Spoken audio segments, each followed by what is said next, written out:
First, we will take up the vaccine acquisition a little bit later. Secretary Galvez will make the report in simplified form. It's too complicated, actually, at this time. But we will report first on the government response sa Typhoon Ulysses Patiaroli, what we have done so far. But before I proceed any further, I would like to just give a caution to the Vice President. She made a blunder, a big one, and she practically lied, making her incapable of truth. Alam mo, yung pakana niya na wala ako sa Baguio, I was here. Dito, I was attending a summit, ASEAN summit yun. So virtual lang, palit-palit kami. We were talking sa electronic. Nandito ako noon. Kasagsagan ng bagyo dumaan dyan sa labas, nag-uusap kami dito. But right after, so those were the second day, nung sinabi ko magnaan yung I will excuse myself from the signing of the documents for I have to make a survey sa damage. Hindi ako na sabi, anong gusto niyang mangyari kung saan ako, nasaan ang presidente. I am sure that you should, you knew of the Asian summit going on, ASEAN, and that I was delivering the intervention, the statement of intervention for China as the China coordinator, ASEAN China. And I was also making my own statement of how the ASEAN approved documents would impact on our economy later on. Hindi ako natutulog. Ganito yan, Vice President, makinig ka ha. Hindi kasi siguro nakinig noon eh. Remember kayong mga Pilipino, sinabi ko sa inyo, prangkahan, sa press conference, that I am a night person. I work on the state government documents sa gabi. And being a lawyer, hindi ako kagaya ng iba pag may initial na doon sa ibang opisina dumaan, napipirma ako. I am not that kind of person because you are a lawyer, I'm a lawyer. So you have to be very careful. Ang sinabi ko sa mga tao, tatrabahuin ko yan sa gabi hanggang umaga. I want them to complete it because you cannot just finish it in 1 hour. But pirma lang, okay lang. But if you read, ibang istorya yan. So it will take time. Sometimes I sleep 4, 5, 6, 7, sometimes 8 pagka madalian. Ngayon, sinabi ko sa tao yan that I'm a night person. My day begins at 2. 2 o'clock hanggang sa gabi na walang limit. In cabinet meetings, ganun. Ikaw, cabinet member ka man sandali. Hanggang gabi na yan, abot ng alas 2, alas 3 ng umaga. Cabinet meeting yan. Alam mo yan. Ngayon kung sabihin mo may emergency, natutulog ako sa umaga. Hindi ako natulog noon. Gising ako ng umaga because of the summit. And at the same time, I would go whisper to the military guys in the room of how was it developing and what was the reaction of our government people there and the resources. Hindi mo na kailangan orderin yan sila. Kasi 2 days before, deployed na yan sila doon po. Sa bodega na yan ng mga sa gobyerno. Naka-deploy na yan. Yung mga sundalo, pati nga yung sa Davao, yung security ko kinuha. Half of it, dinala dito. In anticipation dito sa typhoon. Sunod-sunod kasi. So, pag sinabi mong nasaan ako, I can ask the entire government machinery, foreign affairs. Nandito ako nagsasalita.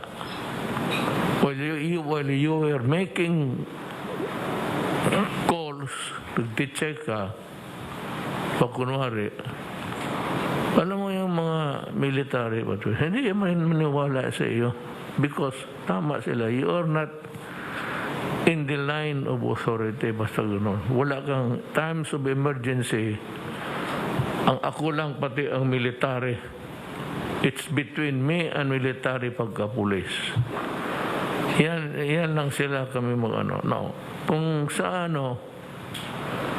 Kung sa civilian, marami, kung hindi mo alam, puro military na ang humawak niyan. Halad, who is a disaster talaga for the longest time. Nandoon na yan. Rolly Bautista, former general sa army. Nandoon na, nakapwesto na. He was absent here because he was there. DSWD siya. Alam na niya. So lahat ng kailangan doon, nandoon na yung sa mga military, pati yung mga cabinet member. There was no need for you to make a very masamang biro na where were you? Kung sabihin ko tuloy sa iyo, what time did you go home? Ikaw, nung gabi, anong oras ka umuwi? Isang bahay ka lang ba? 2 bahay ka? Tatanong lang ako. Kay congressman ka. Ba't kaninong bahay ka natagalan? Ano sabihin ko sa iyo? Huwag ka masyadong purma-purma. Hindi mo talaga panahon. Hindi mo pa panahon. Not time to be making a grandstanding coming up with it. Hindi ninyo alam na nagtatrabaho ako na timingan na ito si summit and I cannot excuse you for not knowing it. You knew that there was a summit going on. And you had the goal to say, nasaan ang presidente? Kasi alam mo, siguro bagyo, I could not make myself available. But, kung yan ang paradigm mo sa pagtingin mo sa presidente, sabi mo, nasaan ka, presidente? The storm was all over Luzon. Saan mo ako gustong ilagay noon? Sa inyo? Sa Bicol? Sa bahay ninyo? Sa Naga? O dito ako sa Parañaque? May baha rin eh. So where were you? Hindi na kailangan ako mag-order at mag-order ka pa on the day. God, you are presuming that I should be giving orders on the day of the storm. That is stupid. That is why you cannot become a president, really. Mahina ka eh. wala ka nang ibigay ang order kasi ang order na ibigay na 2 or 3 days. You do not give orders on the day of the war. Patay ka. So I don't hate to say this, but kung gano'n ka, huwag kang magtakbo ng preso. Talagang mahina ka. You do not know, and then you lied. You were not honest. Isa pa yan. When you, alam mo may summit going on. ASEAN summit. And I was giving the longest speech there because I was the intervention in the plenary. Yun ang totoo dyan. Kaya ako lumipad doon sa Bicol. Inunahan mo ako pa kunwari. But do not compete with me. And do not start a quarrel with me. Kasi ikaw, wala ka talagang nagawa except yung mga tawag. Tawag ka kunwari, o nasaan na yung mga helicopter, nalipad na ba? Of course, they would say yes. Your question would suggest the answer. Yung bang mga helicopter natin o na-deploy, yung ating mga yes, puro. Then you make it appear na gumalaw ang armed forces. Kaya kita mong ininsulto ka ng dalawang general. One is, I think, a Marine officer and the other one is an army.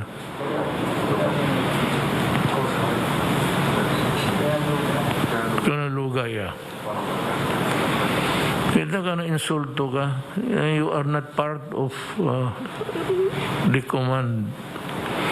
Dalawa kasi, for all you know, abogado ka man. Dalawa ang role ko. Nandito ako sa taas. Isang linya ko is the armed forces and the police. Akin yan. Dito, through the DILG kay Secretary Anyo. Yan. Ng defense is si John Lorenzana. Dito, I am the head of government. Kaya yung mga civilian, yun ang yung mga DSWD.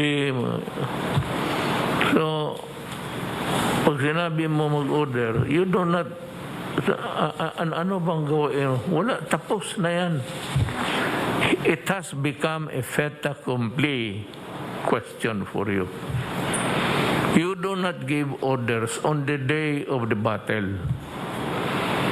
You go and tell your soldiers to deploy and to take their position so that when the enemy comes, you'll be able to respond appropriately. That is the analogy. Hindi ka magbigay ng order, where is he? When the storm is raging, wala ka ng order maibigay. Sometimes the lines are cut. Ano ba bang ibigay mong order dyan? It's too late. Kung sabi mo kukunin pa nila yung mga boats dyan sa... They were already near to the nearest military installations. Naka-standby na. So, next time, do not commit the mistake or I'll be forced to insult you. Because you are playing too much pa-beauty ka ng It's not the time for you. During the campaign, na ako. Sige, subukan mo. Matagal na ako maraming sabihin sa iyo, pero reserva ko na lang. When you start your campaign, kung magtakbo ko ng presidente, waswasan kita ng gusto. Oh, this is your nightmare. Sabi ko, pagka-incompetent mo, and you were lying, you knew that I was working. You knew that there was a ASEAN summit. Do not tell me that you do not know about these things. You are the vice president of this country. And you cannot pretend that you do not know what was happening sa gobyerno.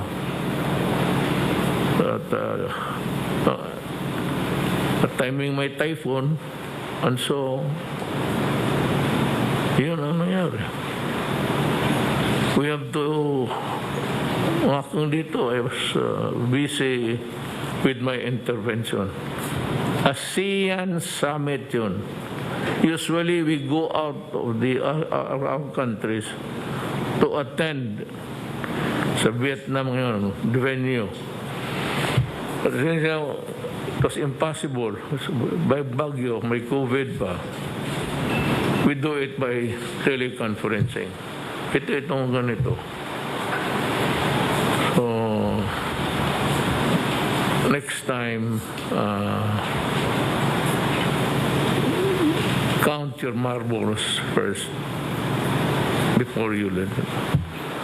Yung marbles mo sa kamay mo, huwag mo masyadong ilaro kaagad na hindi ka sigurado. Ikaw, your daughter, sumali na sa politika. Ayun. I would tell the Filipino people right now that you are a dishonest person. You knew that there was a summit conference. And you knew that we were working cabinet, except yung DSW nandoon na because they were deployed earlier. Kaya si General Bautista naman. Kaya sinabi ko, kaya ko kinukuha yung mga military kasi nauutusan ko. Lesson 1 for you. Do not plan and give orders on the day of the battle. You just sit where you are. If you are a commander, do not go to the front lines and have yourself shot and die. Magpapahero ka lang yan. But if you want to be, should you become the president, if you want, buy plenty of swimsuits and start to swim when the floods come. Your suggestion, your suggestive question is a poor man's argument. Ako dishonest ka. I do not believe you didn't know that there was a summit conference. When you lied to the public, you didn't even know. Or you don't even know how to tell, how to present it. Na alam mo, meron tayo, without even mentioning me, do not mind me. I can survive. You not even remind the people na we are having a conference here and there's a storm. Basta ikaw, kaya gusto kong malaman, ikaw gabi-gabi, lumalakad ka man, anong oras ka umuwi? At kaninong bahay ka tumatagal? Thank you. Now, we will give the people a rundown of dito muna tayo mag-umpisa sa just give us the simple rundown. Huwag mo na do not go into it, but if you have the PowerPoints, well, about the response of your departments during the COVID, then we will go to the bakuna, which is what the people are really waiting for. We can begin with Senate Secretary Duque. Secretary installations, naka-standby na. So, next time, do not commit the mistake or I'll be forced to insult you because you are playing too much pa-beauty ka ng ano. It's not the time for you. During the campaign, paalis na ako. Sige, subukan mo. Matagal na ako maraming sabihin sa iyo, pero reserve ako na lang. When you start your campaign, kung magtakbo ko ng presidente, waswasan kita ng gusto. Oh, this is your nightmare. Sabi ko, pagka-incompetent mo, and you were lying. You knew that I was working. You knew that there was a ASEAN summit. Do not tell me that you do not know about these things. You are the vice president of this country. And you cannot pretend that you do not know what was happening sa gobyerno. At timing may typhoon, and so, yun ang nangyari. We have to, kung dito, I was busy with my intervention. ASEAN summit yun. Usually we go out of our countries to attend sa Vietnam ngayon, the venue. But it was impossible. By Baguio, may COVID pa. We do it by teleconferencing. Itong ganito. So, next time, count your marbles first before you let it. Yung marbles mo sa kamay mo, huwag mo masyadong ilaro kaagad na hindi ka sigurado. Ikaw, your daughter, sumali na sa politika. Ayun. I would tell the Filipino people right now that you are a dishonest person. You knew that there was a summit conference. And you knew that we were working cabinet, except yung DSW nandoon na because they were deployed earlier. Kaya si General Bautista naman. Kaya sinabi ko, kaya ko kinukuha yung mga military kasi nauutusan ko. Lesson 1 for you. Do not plan and give orders on the day of the battle. You just sit where you are. If you are a commander, do not go to the front lines and have yourself shot and die. Magpapahero ka lang yan. But if you want to be, should you become the president, if you want, buy plenty of swimsuits and start to swim when the floods come. Your suggestion, your suggestive question is a poor man's argument. Ako dishonest ka. I do not believe you didn't know that there was a summit conference. When you lied to the public, you didn't even know. Or you don't even know how to tell, how to present it. Na alam mo, mayroon tayo, without even mentioning me, do not mind me. I can survive. Do not even remind the people na we are having a conference here and there's a storm. Basta ikaw, kaya gusto kong malaman, ikaw gabi-gabi, lumalakad ka man, anong oras ka umuwi? At kaninong bahay ka tumatagal? Thank you. Now, we will give the people a rundown of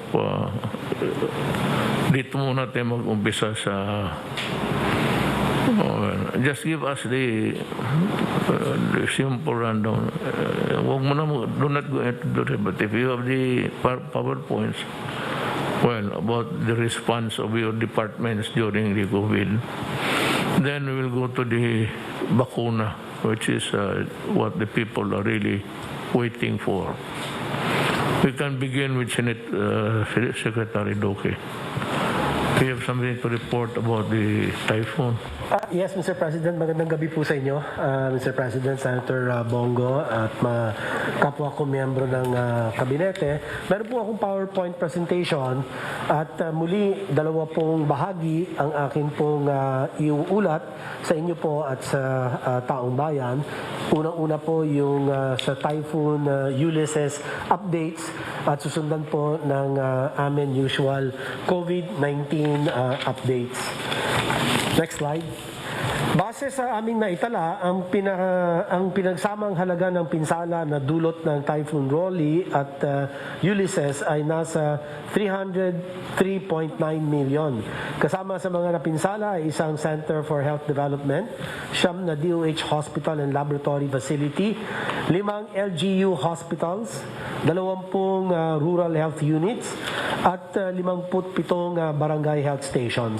Ang status ng ibang mga health facilities ay kabuuang halaga ng pinsala ay sa kasalukuyan rin ina-assess. Inaantay natin ang balita from other temporary treatment and monitoring facilities o mga isolation and quarantine facilities at iba pang mga pasilidad na hindi pa po nakapagpapadala ng updates gawa ng kawalan ng mobile phone service sa ilang lugar. Kaya naman hindi pa kumpleto ang mga numero dyan po sa atin table na on the screen. Rest assured na patuloy ang amin pakikipag-ugnayan sa kanila. Next, bilang tugon sa isa na naman na napinsalang kalamidad, ang DOH ay nakapaghatid ng humigit-kumulang 13 milyon piso halaga ng mga gamot, mga medisina, commodities sa Cagayan Valley Center for Health Development na kung saan ay napakamalubha po ang pagbaha. At ganoon din sa Calabarzon CHD ay a little over 2 million pesos po ang halaga ng atin na ibigay na ayuda at mga 2.1 billion naman sa NCR CHD. Patuloy din ang ating pakikipag-ugnayan sa iba pang apektadong Centers for Health Development, ang NDRRMC, ang Response Cluster, at iba pang health partners upang siguruhin may abot natin ang health services at masigurong efficient and coordinated ang ating pong pagtugon sa kalamidad na naranasan po ng mga komunidad, lalo na ang mga lugar na malubhang naapektuhan. Sa paghatid natin ng mga serbisyong pangkalusugan, sinisigurado natin na nasusunod ang minimum public health standards upang masiguro na nakapaghahatid tayo ng kalidad na health services habang iniiwasan ang pagkalat ng COVID-19 in affected areas. So yan lang po patungkol sa health response to the Typhoon Ulysses na nag-overlap po with Typhoon Rolly. So patuloy po muli ang assessment. Para naman po sa update na ginagawa ng DOH para ma-facilitate ang pag-approve ng mga bakuna at iba pang mga gamot laban sa COVID-19, ang DOH through FDA ay kami po ay nag-propose respectfully na pag-adapt ng Emergency Use Authorization or EUA. At sa bisa ng EUA, tayo ay makakagamit ng medisina, bakuna, and other health technologies through the process of reliance and recognition. Ito po ay facilitated approval sa konteksto ng public health emergencies tulad ng atin kinaharap na pandemya na kinikilala ng World Health Organization. Ang reliance ay tumutukoy sa proseso ng pagtiwala ng ating FDA sa mga evaluations na ginawa sa ibang mga national regulatory authorities sa ibang bansa sa pagkukonsider o pagdidesisyon nito ng mga application naman dito sa ating bayan. Ang recognition naman ay ang routine na acceptance ng FDA ng regulatory decision ng ibang national regulatory authorities or ibang mga trusted institutions. Hindi po basta-basta ang pagbibigay ng EUA sapagkat ito po ay atin ginagamit lamang kapag number 1, may medical health emergency, number 2, may serious or life-threatening disease, number 3, mayroon patunay na ang produkto may be effective to prevent diagnose, or treat the disease. Pang-apat po, may positive risk-benefit balance. At panghuli, at walang adequate or approved at available na kapalit or alternative. Ang FDA ay mariin na magsasagawa po ng post-marketing surveillance activities at ang EUA maaaring i-revise o i-revoke ng FDA kung kinakailangan upang maprotektahan ang kalusugan. We are respectfully requesting that you consider the issuance of an executive order for FDA to grant an emergency use authorization for the various vaccines that will enter the country and for which applications are to be filed. Para mabilis po ito, it will cut the processing time from 6 months to about 21 days, Mr. President. So it will cut the red tape, and again, that is for your consideration. So yun lang po ang aking report, Mr. President. Thank you very much for the opportunity. And I'm ready to answer questions. Salamat, Secretary Duque. Now, Del, you want to... Yes, Mr. President. Kung lang po ito, konti lang po. First, yung ating mga minamanmanan natin ng mga OFWs na umuwi rito, meron ng 310,000 na nakauwi, Mr. President. At tuloy-tuloy pa rin ang uwi nila at the rate of about, I think, 1,500 a day. Yung pong ating mga nasyonal sa Sabah ay meron ulit dumating na 151. Idagdag ito sa 1,986 na dumating buwan, total of 2,137. Meron pa hong natitirang 2,863 sa Sabah. Ito naman po sa ating response to the Typhoon Rolly and Ulysses. Nandun pa rin po yung ating mga trupa sa mga lugar na nasalanta ng bagyo sa Bicol, doon sa Cagayan Valley. Ito pong nandito sa Marikina ay medyo humupa na. Ang ginagawa nila dyan, Mr. President, is clearing na ng mga putik na dinala ng bagyo. Yung pong ating dalawang barko na malalaki ay naghahakot ng mga relief goods. Kanya ng umaga po ay umalis yung isang barko natin na punong-puno ng mga goods papuntang Catanduanes. At yung isa naman ay kasalukuyang nagkakarga ng mga dadalhin sa Cagayan. Yung ating isang C-130 ay umiikot. Kanina nagpunta sa Camarines. Ngayong gabi ay magdadala rin siya ng mga relief goods sa Cagayan Valley. So, hindi pa po maalis yung mga tropa natin doon, patuloy pa rin ang kanilang pag-aayuda sa mga taong nasalanta. Thank you, Mr. President. Yes, good as any other time, Secretary, to thank the armed forces and the National Police for their untiring work there. I went there, kasama man tayo, ay nakita ko kung ano ang kahirap na trabaho ng mga pulis pati military. Mr. President, meron pa akong dagdag pala nakalimutan ko. Kami po sa NDRRMC ay nagmungkahi sa Office of the President na declare na state of calamity itong buong island ng Luzon sa mga karatig ng mga isla. Mukhang napirmahan ko na ata. Sige. Thank you, sir. Thank you. Last night, I think, I signed the proclamation. Secretary Anyo, would you want to say something? Magandang gabi po, Mr. President. Dadagdagan ko lang po yung ulat ni Secretary Lorenzana.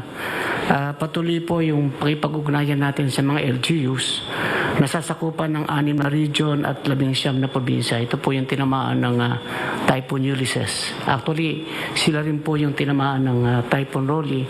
As of kahapon po ay meron pa tayong more or less mga 200,954 families sa mga evacuation centers. Total of 692,169. Ito po yung mga inulat ng ating mga LGUs. At minomonitor po natin kung nagkaroon po ng outbreak o surge. At magandang balita naman po na as of kanina po ay pina-inspect natin at wala naman pong nagaganap na surge or outbreak sa ating mga evacuation center. Maganda po rin ang pagkaka-observe ng mga minimum health standard protocols. Pero nakita po pa rin namin yung kakulangan ng ating mga evacuation centers. So, kanina po sa aming Senate plenary hearing ay mayroon pong mga magandang pangako po yung ating mga senador sa pangunguna ni Senator Lacson na makapagdagdag ng pondo para po makapagpatayo at ma-repair yung mga evacuation center na nasira nitong Typhoon Ulysses. At sa kabuuan po, ang naging casualty natin as of today po ay 73 dead and 19 missing. Kung ikukumpara po ito sa Bagyong Ondoy, maliit pa rin po ito. Ang Ondoy ay Region 3, Region 4A at saka NCR. Tatlong region po, pero almost 500 po yung namatay doon. Dito po, covering almost the entire Luzon with only 73 casualties. Nakapaganda po tayo. Katulad po ng sinabi ninyo na 3 araw pa po bago dumating ang mga bagyo na yan. Nagmi-meeting na po kami sa DRRMC. At nakadeploy na po yung mga tropa, mga ahensya. In fact po, noong November 30 ng gabi, wala po kaming tulog niyan sapagkat nung lumabas po na nakalubog ang Cagayan, ay tuloy-tuloy po yung pag-ugnayan natin kay Governor, sa INP, sa PNP, kasi ang naging priority po natin ay mailigtas ang lahat ng stranded na sa ibabaw ng bubong. Tuloy-tuloy po yun. Hanggang sa kinabukasan, nakarating na rin ang mga dagdag na tropa ng Coast Guard, ng AAP at saka PNP at Bureau of Fire Protection. So ito po yung template na ginagawa natin at marami po tayong nasisave na buhay. So pag-iigilin pa po namin yung aming paghahanda para sigurado na ma-attain natin yung zero casualty kapag magaganap ang mga ganitong mga typhoon or disaster. Nagsisimula na rin po kami ng pag-uusap yung sinasabi natin na kung paano i-manage yung mga dam. Ayun pa po bukas ay may meeting na ang NDRRMC, ang NIA, ang DILG at ibang ahensya, ang Pag-asa para po aralan natin mabuti kung paano i-release yung mga tubig bago at habang dumarating yung bagyo. So yun lang po, Mr. President. Thank you. As I have said, I am quite overly satisfied with the performance of the uniformed personnel of government. Now, itong Secretary Lorenzana mentioned about the repair of evacuation centers. Yan nga ang sanang tugunan ng Congress, Bong. Kasi pagka itong ganitong deluge, they tend to go to places for shelter and relief. Alam mo, it is high time that government consider really, of course, in the government units facing the Pacific Ocean, gamit na gamit ito na we build a strong structure, stronger than a typhoon that would come their way para mapuntahan ng mga tao and maybe small rooms with many comfort rooms where people can really stay for a while. Alam mo bakit? Pagka hindi natin ito ginawa, pagkatapos ng post-COVID, hopefully, maawa ang Diyos, itong mga tao, they usually repair to the schools and public buildings. Thereby, creating an aberration in the movement or in the development of the different governmental functions and the education. I assigned only one person to do all of these things, from the selection, appropriation, and everything. But it is also a good thing that Secretary Galvez has partnered with the Secretary of Finance, because this calls for money, and we must have the funding before we embark on the selection. But as I have told you, we will look for a solution. Huwag ko kayong do not despair, kasi sabi ko nga noon, baka maawa ang Diyos by December, January, meron na tayong makitang relief in sight. So we have I was given the option of how to get it. Secretary Galvez is here. Binigyan ko sa kanya lahat kasi sabi ko ayaw ko nga yung committee. Only one person whom I can trust, who's honest and whose integrity is beyond question. Siya na lahat. Ikaw na ang mamili, tapos tignan mo, get the best bargain. So might as well that we are here and ask Secretary Galvez to tell us. Hindi nabali na ho yung the report of Secretary Anyo and Secretary Delfino Lorenzana would suffice a report to the nation. Anyway, marami namang newspaper nagpapapublish. It's all the same. It's a rehash of what we have already said.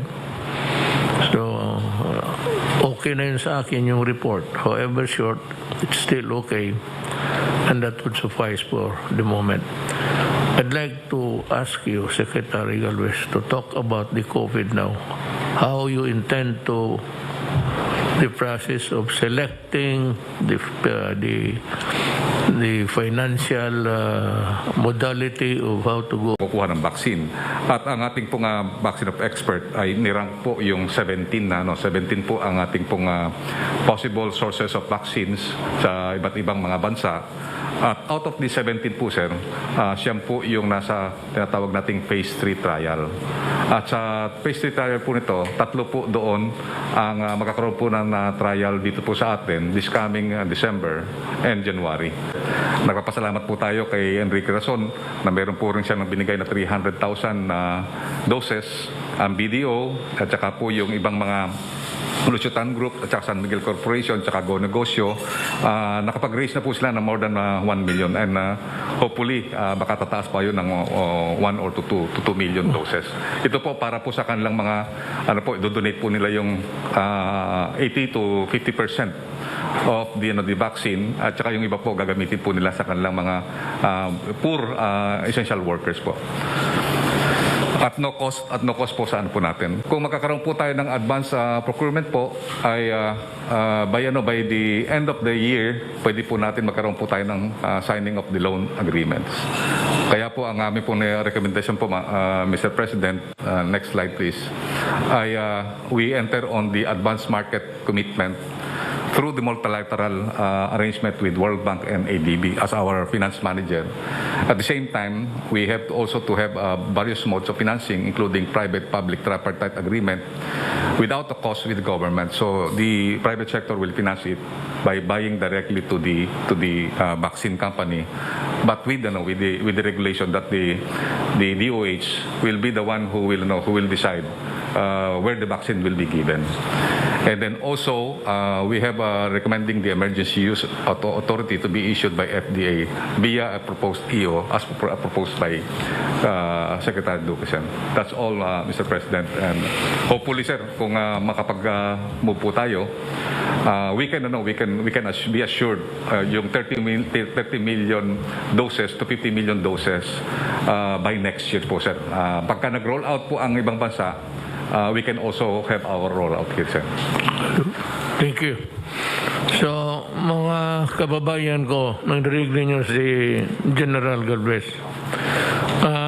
Ito yung pamaraan kung paano makuha. Iba't ibang pamaraan paano makuha natin ang COVID.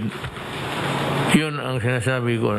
Now, may mga arrangement, may mga walang bidding, may bidding, o diretso yung executive order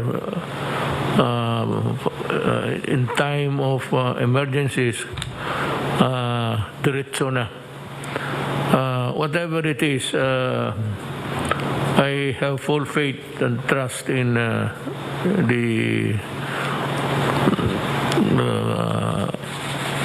task force and yung tinuro kong siya kasi yan ang implementor, siya na ang bibili, siya na ang mamili, siya na lahat.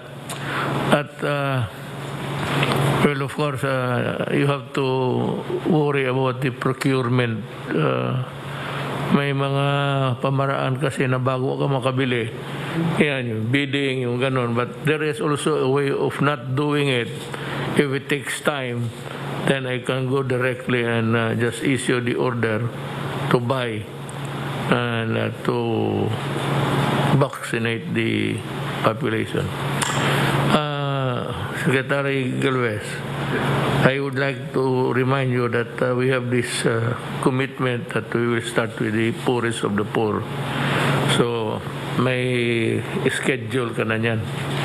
Yes, sir. Ang ano po, sir, natin, sir, based doon sa framework, sir, na sinabit po namin sa inyo po, sir, ng DOH, we will start with the frontliners, and then yung mga poor and vulnerable communities, and then also we will have the soldiers and also the servicemen and also the essential workers po, sir. The soldiers include their families. Kasi for as long as one is not vaccinated, there's a contamination in the family. So if you give it to a soldier, give it to the entire family. We will, sir. We will. Pamilya na lang yan. Tapos yung in the matter of identifying the group, kasali si Secretary Duque will also take part in the selection. Basta unahin natin yung mahirap. Then, paakyat. Kung tayo, kung aabot pa tayo, kung hindi na tayo aabot, pasensya na lang. But, ang usapan kasi, mauna yung talagang kawawa sa buhay. So, they will be the first protected citizens of this country. Mukhang Secretary Roque, I'm waiting for your report. Well, sir, bumalik po tayo sa Cagayan. Po tayo nag-press briefing kanina. Pinuntahan po natin yung munisipyo ng Alcala kasi yun po yung pinaka-apektado ng pagbaha. At bagamat tama po yung sinabi ni Secretary Anyo na dapat siguro magkaroon ng synchronization sa pagbukas ng Magat Dam, sinabi po nung mayor doon na naging estudyante ko po na ang talagang problema po sa kanila yung Cagayan River 400 meters wide, pero pagdating po doon sa munisipyo nila, nagkakaroon ng bottleneck dahil 118 meters na lang. So kaya po sila naging pinaka-apektado. Siyempre po, umapag yung river dahil daming tubig na bumaba, galing sa Ifugao, galing sa Sierra Madre, at lahat nag-converge po doon sa lugar nila. No? Parang ang comparison nga po, ang EDSA ay 6 lanes, tapos magiging 2 lanes. No? So yun po yung dahilan. Kaya 25 out of 26 barangays po nila ay lumubog.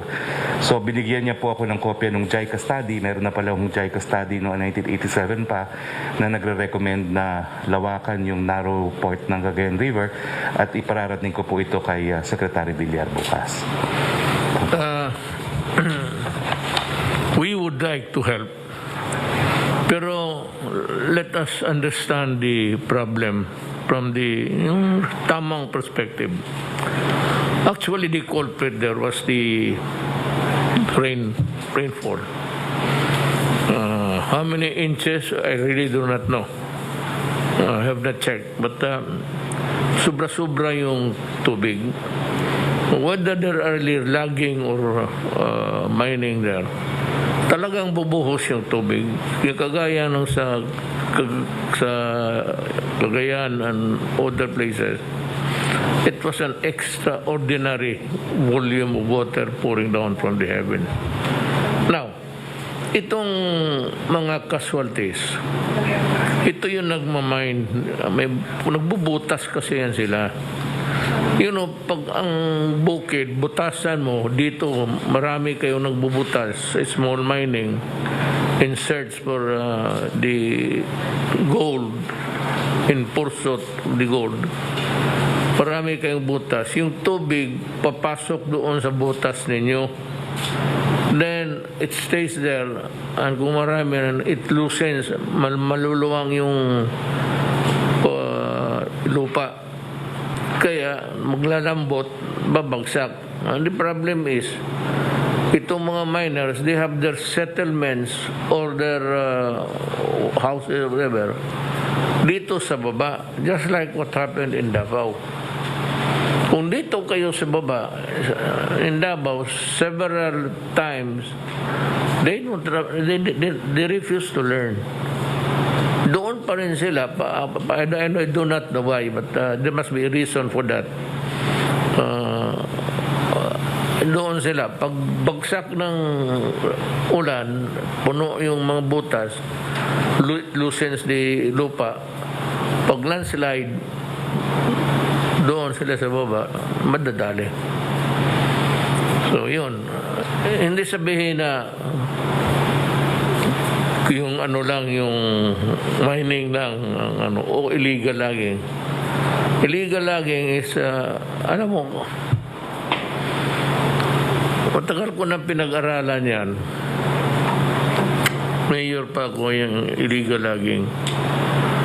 Ang Pilipino kasi, yung average Filipino, they cannot afford a concrete house.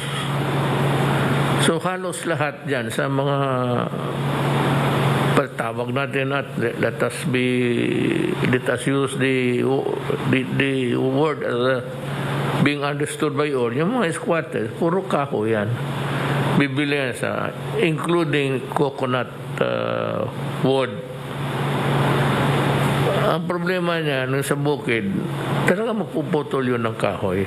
Because ang mga Pilipino, yan lang ang isama sila magkuha ng simento. Pwede they cut the trees in Canada? O pupunta pa sila doon sa South America o Africa?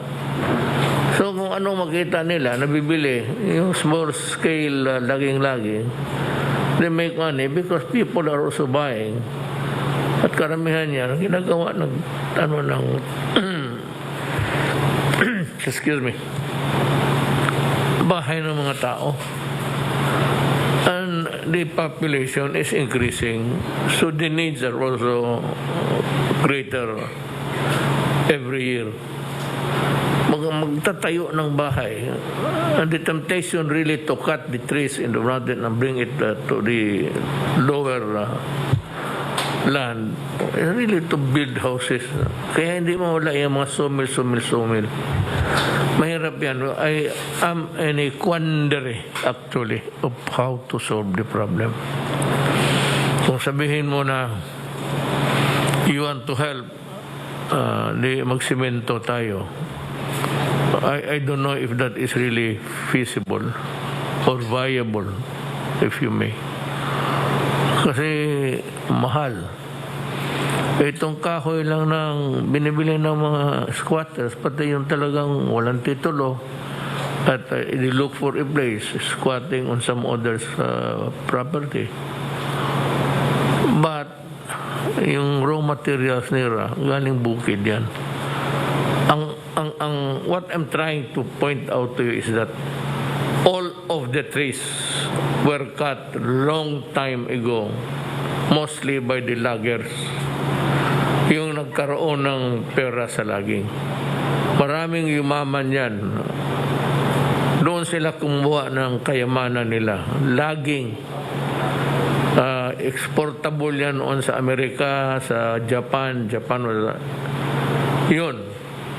Yung naubos na yung talagang lumber, yun na yung naiwan. At yun ang kung pag-ano pa, sinasalvage na lang ng mga tao para doon sa mga bahay-bahay nila.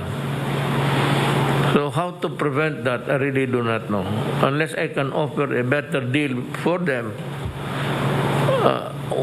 you just have to, even if it's a coconut, may panahon that the cutting of coconut is prohibited. So kawawa yung tao. He cannot, alam mo bang, ang tao, baski nagaano, however humble he is, gusto talaga magtayo ng bahay para sa pamilya niya. So where do they get the materials? They get the materials from the remaining, tatawag dyan, log over. Yung dinaanan na ng logging at noon yung hindi pinutol kasi maliit pa, medyo ngayon malakas na, and they would try to, mahalaga na sa kanila yan. Yan ang, it's all over the Philippines, gano'n ang sitwasyon. So, control na lang is really how to build, or the dams are also not a good alternative kasi at one time you will have to release the water, otherwise a greater damage will be created. Kung mag-collapse ang dam, hindi mo hindi lang butan, dahan-dahan lang. Kung ang dam ang mag-collapse, there's a waterway created upstairs, babagsak yan doon sa mga tao. So that's my thoughts on the matter, really. But despite of its fury, we were able to manage. Hindi naman, I know that it leaves a bad taste in the mouth to say that minimal ang namatay. Pero hindi kagaya ng Undoy. Ngayon, medyo and because we have a better, marami na kasi tayong, we have been buying ang Coast Guard, sige bilhin ng itong mga rubber boats. And they were the ones that were deployed. Sabi nga ni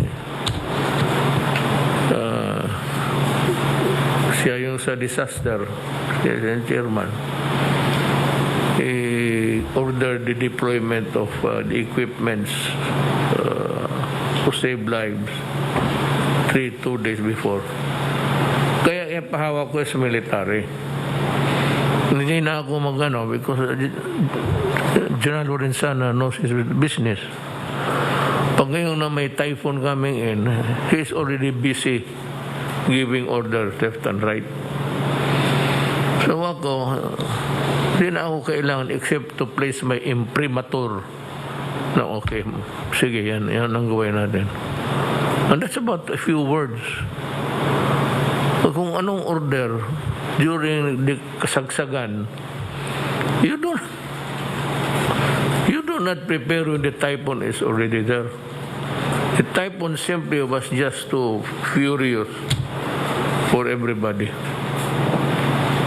So kung sabihin mo nasaan si Duterte, well, Leni Robredo knew, I'm sure that there was a summit meeting. For her not to know it, it's a sin for a vice president to be ignorant about what's happening in government. And the only thing that you can say just to reach the media is saan si Duterte. When he knew that I was busy giving my statement of intervention, I delivered about 2 speeches. One for my being the coordinator. Ang Philippines is the coordinator of ASEAN China. And one pa yung para sa ating bayan. Statement for the country. He knew it, I'm sure. Vice President, she cannot pretend ignorance about that. That's why I said she is lying. She was a liar. At gusto ninyong palabas, natutulog. Kung ordinary times, walang emergency, walang typhoon, I told you right in the beginning of my term, I am a night person. My day starts at 2 o'clock in Malacanang. Sabi ko kasi binabasa ko lahat yung dokumento. Hindi basta-basta yung dumadating sa akin, bulto-bulto yan. Even the promotion of the military and the police, isa-isa ko yan kung mayroon ba mga derogatory. Kung meron dyan nakaatas, binabasa ko. Tapos kung hindi naman masyado, I go ahead with the promotion. I promote them in spite of itong mga basta hindi lang mabigat na kasalanan. Ng insubordination, gano'n. Let their commanders do the how to impose discipline. So yan ho ang nangyari sa noong bagyo. Nandito po ako, dito, I was delivering the statement for ASEAN as coordinator. Philippines is the coordinator. Then as a statement sa ating bayan. Nung kasagsagan ng hinihintay ko lang, but I told sila na pag lumampas yung bagyo, mag-take off ko. That was it. Nung sabihin mo maglangoy ako doon, alam mo kasi, kami lahat, we are workers of government. Trabahante kami. Alam namin ang trabaho. Kaya ang pinasukan na Secretary Duque knows his business. General Galvez, he managed the war in Marawi together with the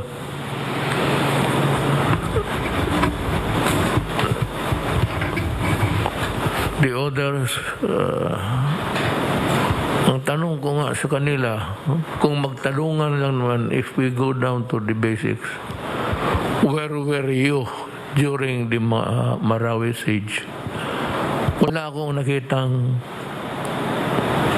official doon.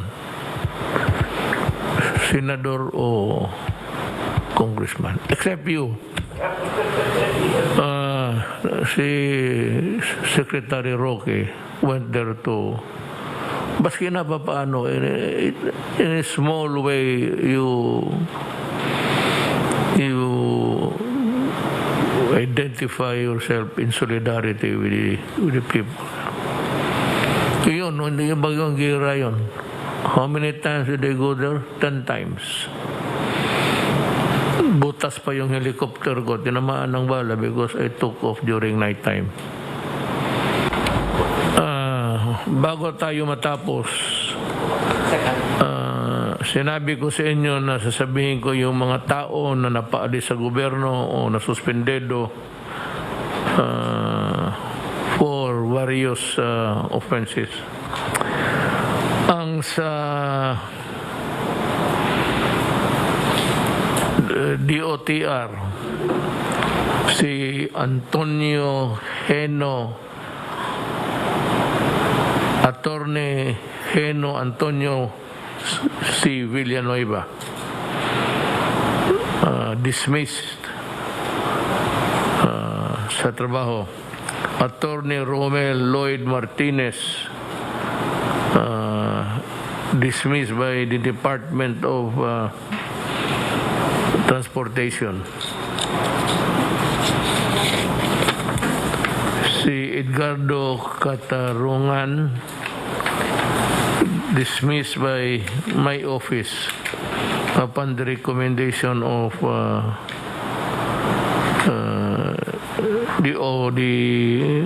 yung LTO. Si Romeo Buhay, suspendido lang ito ng 1 year. Pero he was involved in fixing activities sa LTO Bacoor District Office favoring insurance companies and medical service. I will review his the records. I think he should be dismissed. Sa Bacoor ito. Si Julito T. Mandaya, office head sa LTO Mati, Davao Oriental, dismissed by the Department of Transportation. Si Edita Odilao Rodriguez ng Compostela Valley, that's Davao Oro, dismissed from the service. Mar Jose Maestrado, Department of Transportation, dismissed from the service. Si Jose Graciano Robles, suspended by the Department of Transportation. Again, I will review his case because I think he should also be dismissed. Dito sa Land Transportation Franchising Regulatory Board, si Jean Gunda, dismissed by the Department of Transportation for grave misconduct, receiving personal use of fee gift, bribery to. In other words, itong si Melanie Diaz, suspended for allegedly receiving 200,000 in exchange for a franchise. This is bribery. I am changing the penalty from suspension to dismissal. Manaro Tilabor, dismissed by the Department of Transportation. Attorney Samuel Hardin,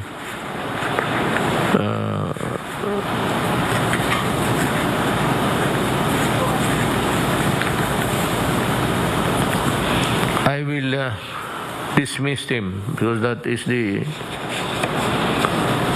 dumaan na pala ito ng ombudsman. So, let it be. Suspension lang. Edmundo Cabral, dismissed sa Department of Transportation. Gerardo Del Rio, LTFRB, dismissed from the department. Colonel Vladimir Coster S. Kahulugan, Regional Director, LTFRB Region 5. Bribery. Andres Tabunda, falsification, making it appear that persons have participated in an act or proceeding when in fact did not so participate. From the Philippine Aerospace Development Corporation, which used to be under D2, the NCA is transferred to the DND. Commodore Gilbert Riuras,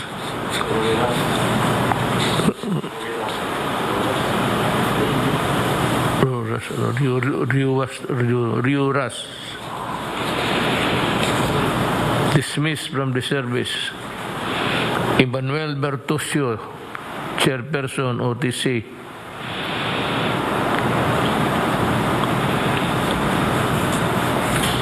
Illegal exaction, hihingi, bribery. Siriaco Bermejo, Office of the Transportation Security, dismissed by the department. Romeo Buhay, preventive suspension lang. Greg Arellano,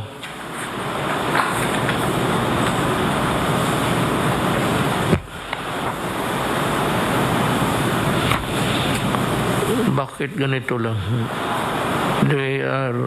The charges, they were involved in a massive and illegal conversion of Chinese driver's license. They allegedly processed and converted Chinese driver's license to Philippine driver's license based on spurious documents. They should be dismissed also. His job order personnel, Erwin Susmisero, Francisco Ranches, Assistant Regional Director, LTO Region 4A. Illegal conversion of licenses of the Chinese, making it appear that it was the Philippines. Joselito Caballero, dismissed by the Ombudsman. Oliver Tudok, suspended by the Ombudsman. So, ito yung drive natin sa anti-graft and corrupt practices. Many more, kasi pending eh. Many more na may mga kaso. Maski na malakad ninyo na suspension lang, pagdating dito sa opisina ko, I can reverse any decision na pababa, except the Ombudsman. Kung dito sa akin, pag basta may pera, conversion ganon, dismiss kayo. I will reverse the decision from dismissal to from suspension to dismissal. Yan po ang nangyari sa ating drive, sabi ko, sa corruption. So, kung gusto ninyo, iba sa gobyerno, sige. Do it, and I'll be glad also to accommodate you. Oblige you, rather.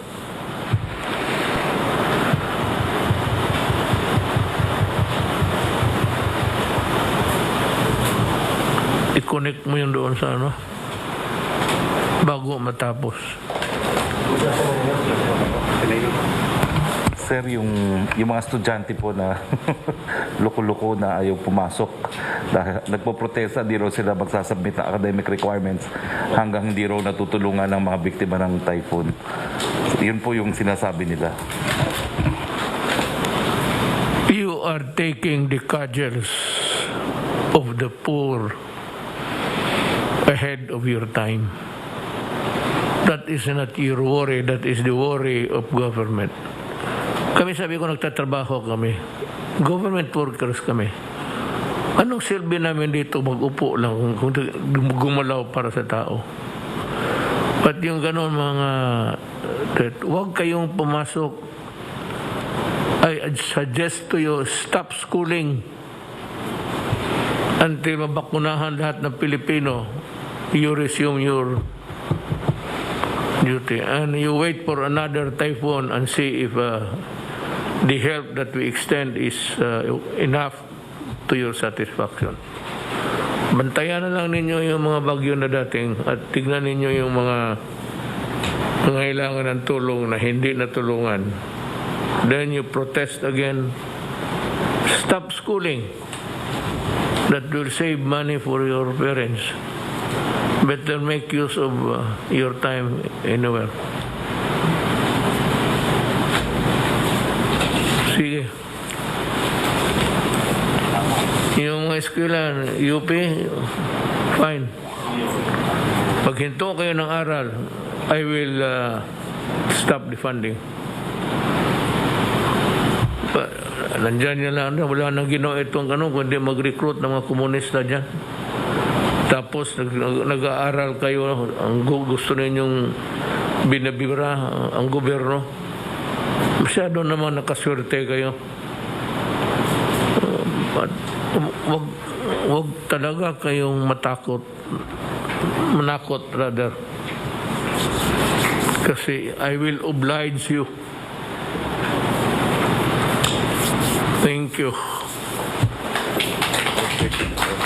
Thank you, sir.